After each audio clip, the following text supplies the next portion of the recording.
Alors, pour résoudre cette inéquation, je vais me servir de l'esquisse.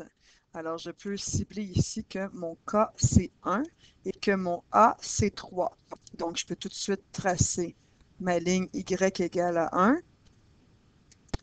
Et sachant que mon A, c'est 3, alors j'ai 3 au-dessus et 3 en dessous, ce qui me fait ici Y égale à 1 plus 3, 4. Et Y égale à 1 moins 3, moins 2. Pardon. Ensuite, j'ai un H. Je peux tout de suite le mettre si j'en ai envie. J'aurais pu commencer par autre chose, mais j'ai un H de 0,5. X moins H, donc mon H est de 0,5. Donc, je sais qu'ici, je vais avoir 0,5. Après, il me reste à établir mes différentes zones. Alors, je vais cibler pour ça mon B qui est pi sur 4. Alors, je sais que j'ai pi sur 4 cycles dans 2 pi. Puis là, moi, je me demande un quart de cycle. Ça équivaut à quelle longueur? Donc, juste à faire un quart fois 2 pi. Donc, 2 pi fois un quart, ce qui me fait pi sur 2. Puis après ça, je dois diviser par pi sur 4. Donc, pi sur 2 divisé par pi sur 4, c'est comme fois 4 sur pi. Je fais l'inverse. 4, ça simplifie. 4 divisé en 2 me fait 2. Donc, chaque quart de cycle vaut 2. 0,5 plus 2, ça va faire 2,5.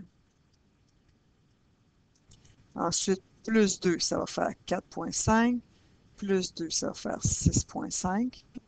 Plus 2, ça va faire 8,5. Alors, je vais avoir mes points principaux comme ça ici,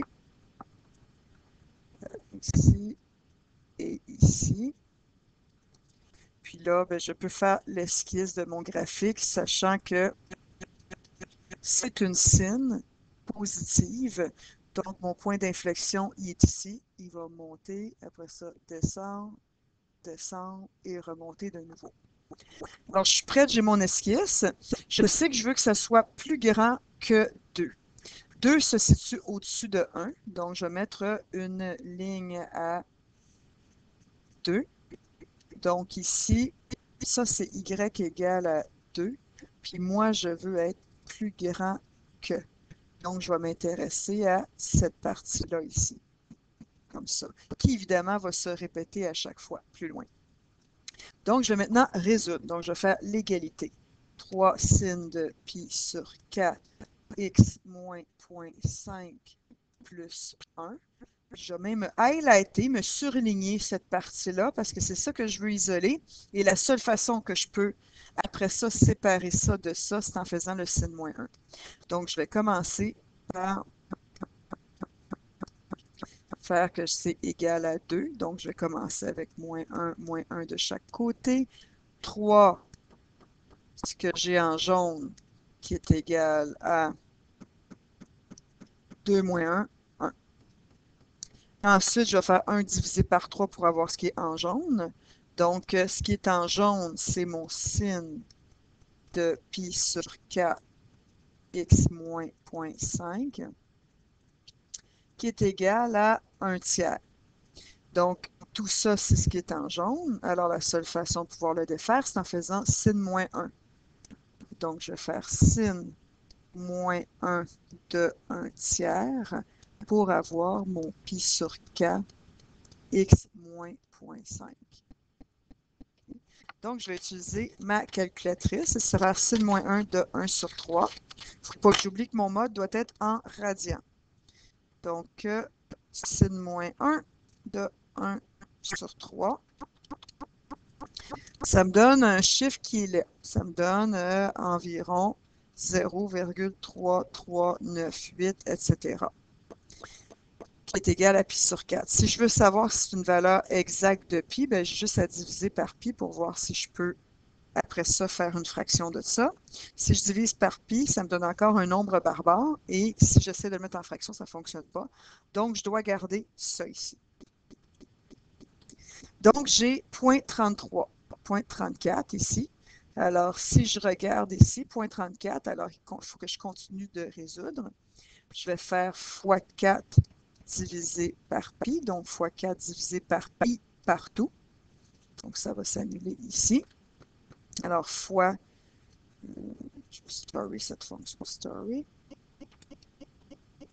fois 4 divisé par pi qui me donne 0,43. Donc environ 0,43. Je garde tout ça, qui est égal à x moins 0,5. Et là, je rajoute 0,5. Alors, je rajoute 0,5 partout. Puis là, je vais me retrouver à 0,93. Okay. Donc, j'ai à peu près x égale à 0,9327. Okay. 0,9327, si je regarde ici, ça correspondrait en fait au point qui est ici. Donc, ça ici, 0,9327.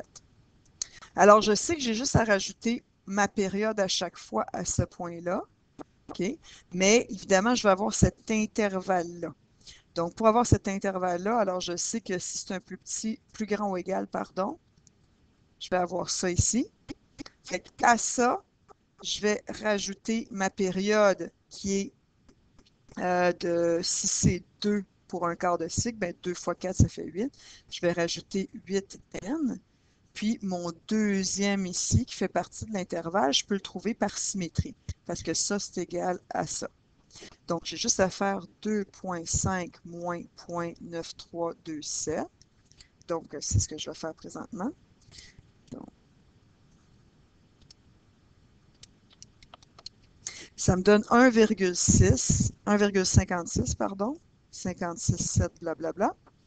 Et donc, j'ai juste à rajouter à mon 0,9327 ou à mon 2,5, dans le fond, je peux rajouter ce terme-là. Donc, je vais le rajouter à 2,5. Et ça va me donner 4,06. Donc, si à 2,5, je rajoute mon 2,5 ici, je rajoute 1,72567, je vais avoir environ 4,067. Donc, mon deuxième terme ici, c'est 4,067. Et c'est environ, je peux même mettre ça si je veux ici, comme ça ici, plus 8n. Et ça représente mon intervalle. Donc, x éléments de cet intervalle-là. Évidemment, x est élément de R et n va être élément de Z. Voilà.